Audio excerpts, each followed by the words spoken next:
Hello दोस्तों, नमस्कार। आपके अपनी यूट्यूब चैनल डिजिटल देवभूमि में स्वागत है। दोस्तों, कैसे हो सभी लोग? आशा करता हूं कि आप सभी लोग अच्छे होंगे।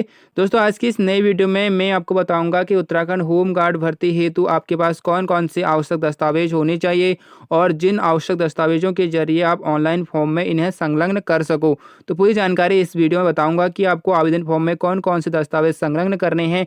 पूरी जानकारी देखिएगा। तो दोस्तों, यदि आप भी होमगार्ड फॉर्म भरना चाहते हैं तो आपके लिए भी ये वीडियो काफ़ी इंपॉर्टेंट होगी, तो आप ज़रूर इस वीडियो को वॉच करिए। तो दोस्तों, यदि आप मेरे चैनल पर पहली बार विजिट कर रहे हैं तो चैनल को ज़रूर सब्सक्राइब करिएगा। इस पर आपको भर्ती की रिगार्डिंग लेटेस्ट जानकारी मिलती रहती है। तो चैनल को सब्सक्राइब करके बेल आइकन को भी प्रेस कर दीजिएगा और वीडियो में लाइक, कॉमेंट और शेयर करना ना भूलिए। तो दोस्तों, आइए वीडियो स्टार्ट करते हैं और जानते हैं कि कौन कौन से दस्तावेज आपको आवेदन फॉर्म में संलग्न करने हैं।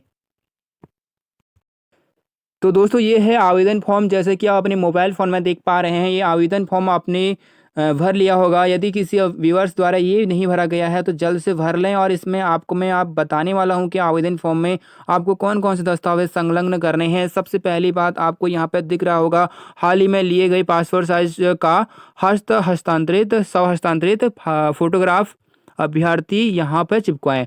तो सबसे पहले आपके पास एक फ़ोटो होनी चाहिए नवीनतम, और उसको यहाँ पे आपको स्टिक करना है। जी हाँ दोस्तों, स्टिक करना है और हाल ही में खींचा गया फोटोग्राफ होना चाहिए। साथ ही इसमें आपके सिग्नेचर होने चाहिए।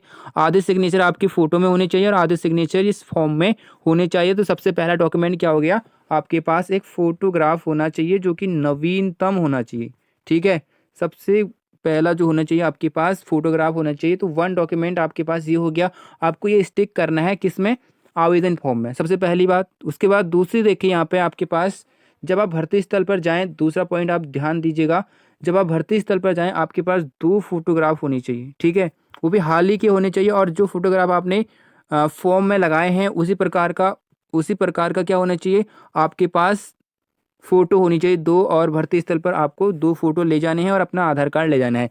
इस प्रकार से आपके पास 2 डॉक्यूमेंट अभी क्लियर कर लेने हैं फ़ोटो से संबंधित, ठीक है? उसके बाद आपके पास दूसरा डॉक्यूमेंट होना चाहिए, वो होना चाहिए शैक्षिक, जिसको आपने संलग्न करना है, वह शैक्षिक प्रमाण पत्र, योग्यता प्रमाण पत्र। आप जितने भी पढ़े हैं, आपने 5वीं किया है, 8वीं किया है, 10वीं किया है या फिर 12वीं किया है, तो आपके पास क्या होना चाहिए? प्रमाण पत्र होना चाहिए, ठीक है?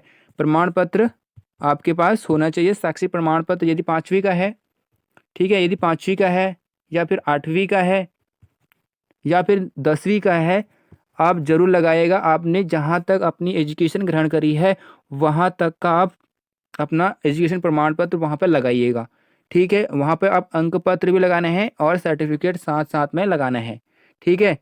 तो ये हो गया आपके पास एजुकेशन क्वालिफ़िकेशन से संबंधित दस्तावेज। तो इसको भी आप संलग्न कर लें इस आवेदन फॉर्म में, ठीक है? उसके बाद आपके पास आयु प्रमाण पत्र होना चाहिए, ठीक है?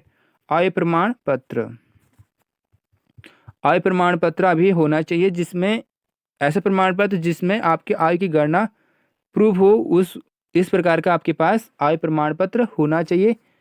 तो ये हो गया आपका तीसरा डॉक्यूमेंट जिसे आपने अपनी इस आवेदन फॉर्म में संलग्न करना है। वैसे तो कह सकते हैं 2 ही डॉक्यूमेंट है, क्योंकि फ़ोटो तो इस फॉर्म में ही लगानी है आपको।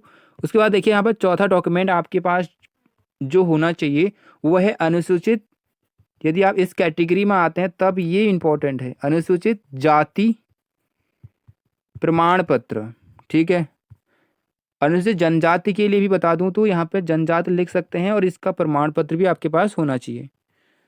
तो अनुसूचित जाति और अनुसूचित जनजाति के जो अभ्यर्थी हैं उनके पास ये प्रमाण पत्र होना चाहिए, तभी उन्हें इस प्रमाण पत्र का फ़ायदा मिलेगा, अन्यथा फ़ायदा नहीं मिलेगा, ठीक है? एक ये हो गया चौथा डॉक्यूमेंट इस कैटेगरी वालों का। अब देखिए, यहाँ पे आपके पास जो 5वां डॉक्यूमेंट होना चाहिए, अन्य कैटेगरी वाले के लिए भी बोल रहा हूँ यहाँ पे। तो अन्य पिछड़ा वर्ग जो है उनके लिए भी एक प्रमाण पत्र होना चाहिए। अन्य पिछड़ा वर्ग का प्रमाण पत्र यदि होगा तभी उन्हें इस योजना का, इस प्रमाण का फ़ायदा मिल पाएगा, ठीक है? यहाँ पे आपके पास अन्य पिछड़ा वर्ग का प्रमाण पत्र भी होना चाहिए। यदि आप स्वतंत्रता सेनानी या भूतपूर्व सैनिक या फिर उत्तराखंड के अन्य अनाथ बच्चे हैं, तो आपके पास इससे संबंधित प्रमाण पत्र होना चाहिए, तभी आपको इसका फ़ायदा मिल पाएगा, ठीक है? उसके बाद देखिए, यहाँ पे जो इम्पोर्टेंट है 5वां डॉक्यूमेंट यहाँ पर कह सकते हैं, तो यह है पर्वतीय निवास प्रमाण पत्र यदि आपके पास है तो आप जरूर इसे संलग्न करें इस आवेदन फॉर्म में, तो इससे आपको फ़ायदा मिलने वाला है फिजिकल के दौरान। ठीक है, तो यहाँ पे आपको पर्वतीय निवास प्रमाण पत्र भी संलग्न करना है।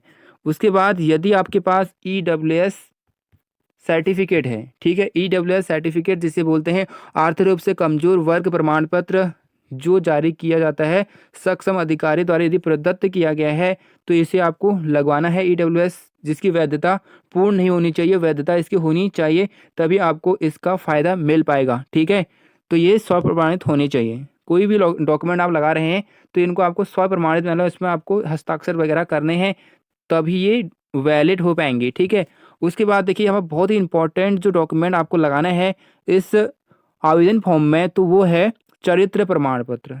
ठीक है, चरित्र प्रमाण पत्र आपको कौन कौन से लगाने हैं और कहाँ कहाँ से लेने हो आपको देखना होगा यहाँ पे। चरित्र प्रमाण पत्र, ठीक है, चरित्र प्रमाण पत्र सबसे पहले आपको एक चरित्र प्रमाण पत्र आपको शैक्षणिक स्तर पर लेना है, यानी अंतिम शिक्षण स्तर का आपका कहाँ था, वहाँ से आपको लाना होगा चरित्र प्रमाण पत्र, अंतिम शिक्षण संस्थान से लाना होगा। ठीक है, शिक्षण संस्थान से यहाँ से ला सकते हैं एक चरित्र प्रमाण पत्र, और दूसरा चरित्र प्रमाण पत्र आपके पास होना चाहिए, वो लाना है आपको ग्राम प्रधान, आपके गांव के जो प्रधान हैं उनकी द्वारा आपको लिखित तौर पर लाना होगा। वो ब्लैंक कागज में ये सारी जानकारी यहाँ पर लिखेंगे कि चरित्र प्रमाण पत्र में आपके संबंध में जानकारी वहाँ पे लिखेंगे। तो इस तरह से आप ग्राम प्रधान से भी ये लिखवा कर ला सकते हैं चरित्र प्रमाण पत्र। तो इस तरह से आपको चरित्र प्रमाण पत्र 2 चाहिए। उसके बाद देखिए अगला जो है वह है यदि आप सरकारी विभाग में काम करते हैं। ठीक है, सरकारी विभाग में काम करते हैं तो आपके पास अनापत्ति प्रमाण पत्र होना चाहिए। ठीक है, अनापत्ति प्रमाण पत्र आपके पास होना चाहिए। ठीक है, तो ये सारे डॉक्यूमेंट आपको संलग्न करने हैं इस आवेदन फॉर्म में। तो आशा करता हूं कि आप समझ गए होंगे कि आपको कौन कौन से दस्तावेज इस आवेदन फॉर्म में संलग्न कर